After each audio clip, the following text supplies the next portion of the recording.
మహారాష్ట్రలో ఎన్డీఏ కూటమి గెలుపుపై కేంద్ర మంత్రి బండి సంజయ్ స్పందించారు. ఎన్డీఏ కూటమి భారీ మెజార్టీతో గెలుస్తుందని ధీమా వ్యక్తం చేశారు. తెలంగాణ, కర్ణాటకలో కాంగ్రెస్ ప్రభుత్వాల యొక్క వైఫల్యమే మహారాష్ట్రలో కాంగ్రెస్ కూటమి ఓటమికి కారణమని అన్నారు. కాంగ్రెస్ కూటమి ఖర్చు పెట్టిన డబ్బంతా తెలంగాణ, కర్ణాటక నుంచి పోయిందని ఆరోపించారు. కాంగ్రెస్ పార్టీ విపరీతంగా తెలంగాణ నుంచి డబ్బులు మొత్తం కాంగ్రెస్ పార్టీకి పోయినాయి. మహారాష్ట్రలో ఖర్చు పెట్టిన డబ్బంతా ఇటు తెలంగాణ నుంచి అటు కర్ణాటక నుంచి సంచులకు సంచులు పోయినాయి. వేల కోట్ల రూపాయలు పోయినాయి. అలా డబ్బులు విపరీతం ఖర్చు పెట్టారు. డబ్బుల ద్వారా అబద్దాల ద్వారా గెలుద్దాం ప్రయత్నం చేశారు. అవి పనిచేయలే. మహారాష్ట్రలో కాంగ్రెస్ కూటమికి ఓటమికి కారణం కాంగ్రెస్ తెలంగాణ, కర్ణాటక రాష్ట్రాల ప్రభుత్వాల యొక్క వైఫల్యాలే.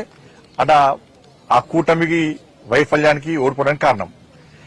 ఎందుకంటే హిమాచల్ ఎన్నికల పేరు చెప్పి కర్ణాటకలో గెలిచారు. కర్ణాటక ఎన్నికల ఫలితాలు చూపెట్టి తెలంగాణలో గెలిచారు.